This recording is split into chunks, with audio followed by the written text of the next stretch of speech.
Good evening, I'm your host Jay Clark and welcome to the Scary Nighttime Radio Show. We hope you enjoy tonight's episode, which is entitled Pits of Hell Part 9. All hell breaks loose. The group is holed up in a warehouse along with about 200 other citizens. Captain Taylor addresses the group. Well, it looks like the daylight has come and the Rakshasa have fled indoors for the night. We need to be careful, but I think we can venture outdoors for any food, water, and supplies we need. Are you sure it will be safe, Captain Taylor? I believe so, Frank, but just to be sure we will only go out in groups of about 6 at a time, fully armed. 3 people will act as guards, the other 3 as gatherers. And please bring back any medical supplies that you can find out there. We could use more ammo as well. Rohani, I'll accompany one of the groups and see if we can locate more. The first group carefully ventures out as they seek supplies, watching out for snipers and hostiles. What they see is a scene of unimaginable destruction from the night before.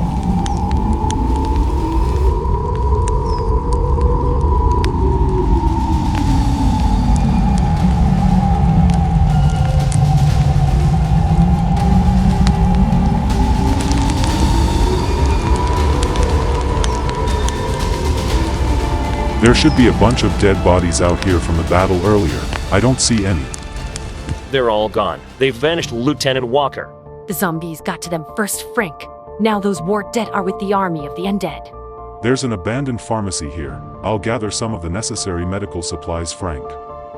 I'll help you there, Professor. There should be drinking water in that drugstore as well. And there's a cache of rifles and machine guns in that overturned jeep there. Help me gather them up, Corporal Smith. To other citizens gather food supplies from a corner store. They all make their way back to the warehouse. Okay, everyone. It looks relatively safe for now. We didn't encounter any hostiles. We're probably not thought about as much of a threat for now, as long as we don't venture out of this neighborhood. If we start to get in their way, we'll surely be marked for death. We still have pockets of soldiers throughout the city. They will have to be as clandestine as possible not to get caught. They will be our eyes and ears for what the enemy is up to. I suggest everyone have a good meal and drink plenty of water to stay hydrated, then rest for now. Build up some strength for the next battle. They definitely will be back for us. I'm getting no signal on my cell phone, Fu. None of us are. Our phones are useless right now. Let's see if there's any offices in the back of this warehouse. There may be televisions we can watch to stay informed about the war. If we can find a broadcasting station the Rakshasa haven't taken over yet, Captain Taylor. More teams venture outside the warehouse to seek food, water, and supplies. Once the teams are back inside, people start fixing meals for themselves, resting up and reloading ammunition. Rohani and the nurses tend to the wounded. A group of people make their way to some offices and turn on various televisions trying to find a station that is still broadcasting. They find a working channel and crowds start to gather around the television. Good evening, everyone. This is indeed a somber broadcast. We will stay on the air for as long as possible and attempt to give you the most accurate news as it comes to us. For the latest on the formation of sinkholes and the war against the Rakshasa, we will start by going to Jessica in Los Angeles. Thank you, Brian. We have now learned that the sinkholes have spread worldwide. There are no nations that haven't been affected by the devastation and warfare. The Rakshasa and the Nazis have come up out of those pits and have taken over a number of countries. Among the fallen are France, Germany, Australia, and Japan. Other countries are in a do-or-die struggle against the forces of darkness from the underworld, including here in the United States where the war rages. For more on the war in the European theater, we go to correspondent Teo in Paris. Yes, Brian. France has fallen into enemy hands. The French put up a valiant effort, but in the end we're overwhelmed by the creatures and the Nazis. It's hard to believe what we're seeing here, Nazi soldiers once again marching down the streets of Paris. Speaking of Nazis returning to power, citizens of Berlin were horrified when this man made his return. Yes, Adolf Hitler is again the Chancellor of Germany. Für richtig Geld. Ob du glaubst, gib du jetzt deine Stimme ab. Wenn ja, dann tritt für mich ein für richtig Geld. Ob du glaubst, dass ich Fleißgeräte bin und dass ich Arbeit habe. Gib du jetzt deine Stimme ab. Wenn ja. Well, this proves that hell must be real. Surely that's where Hitler has been dwelling all these years. He must have climbed his way up from the pits of hell back to the surface like the rest of these disgusting beasts did. This proves we're living in the end times. The Bible warns that demons will be released from the pits of hell to torment men in the last days. Surely Hitler is one of those demons. Demonic creatures are everywhere. All hell has broken out on earth. Revelation 12:12 says, "Woe to the earth and the sea, because the devil has come down to you having great wrath, knowing that he has only a short time." That must be why we've been seeing all these crazy things happening in our world so fast lately.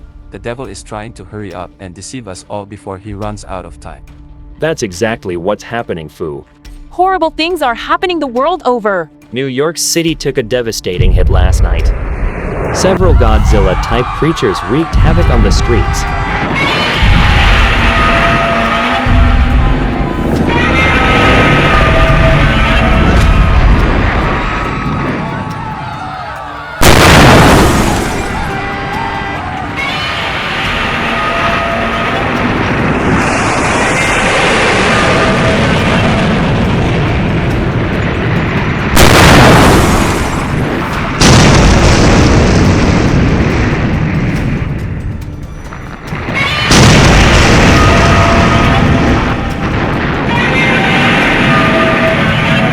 Egypt and other Middle Eastern countries were not spared either.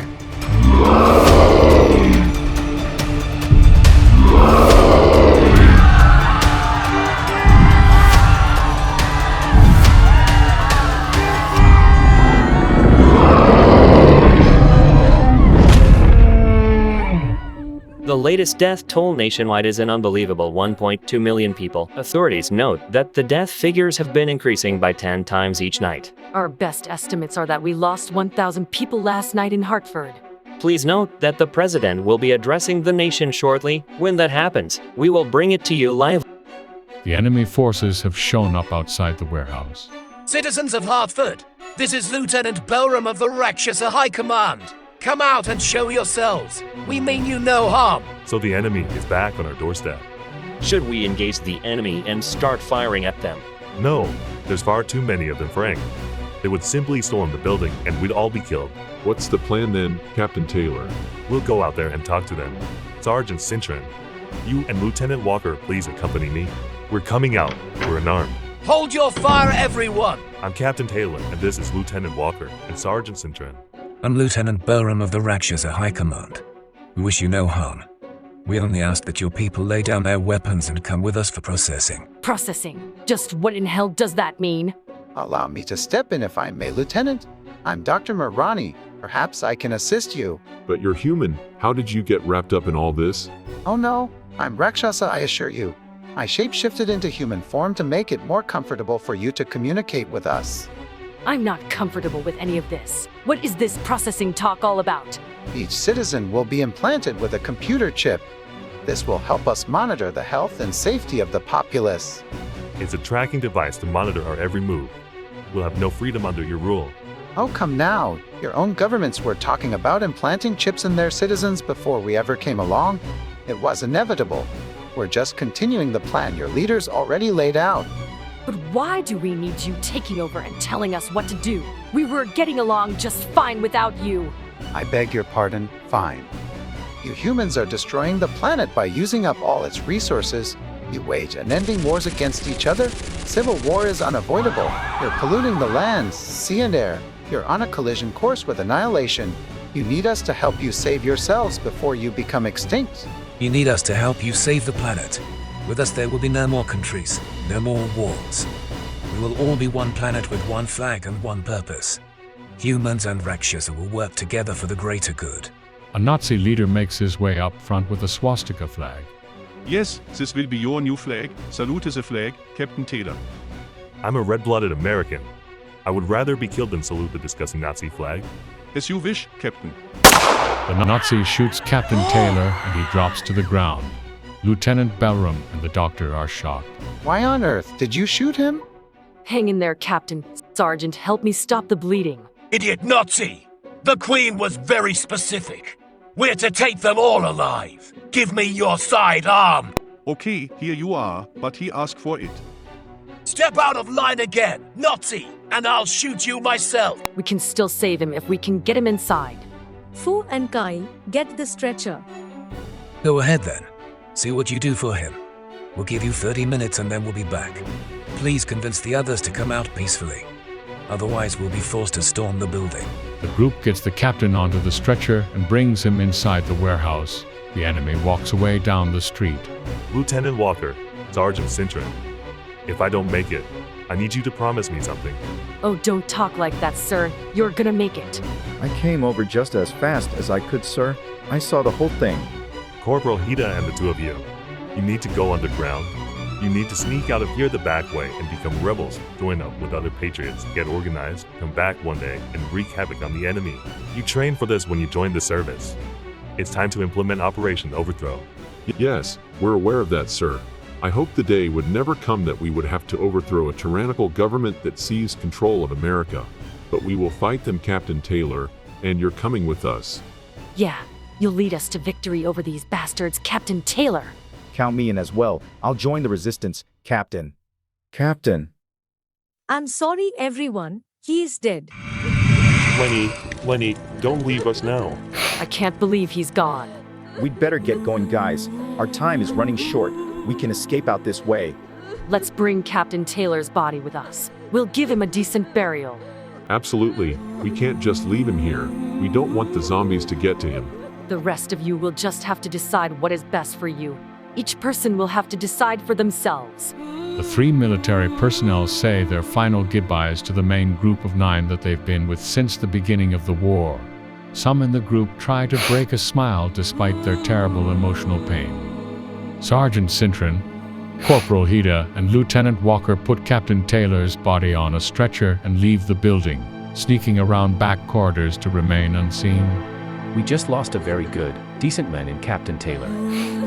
It's hard to imagine being able to fight on without him. Somehow, Rohani, we're going to have to carry on. Rest in peace, Captain Taylor.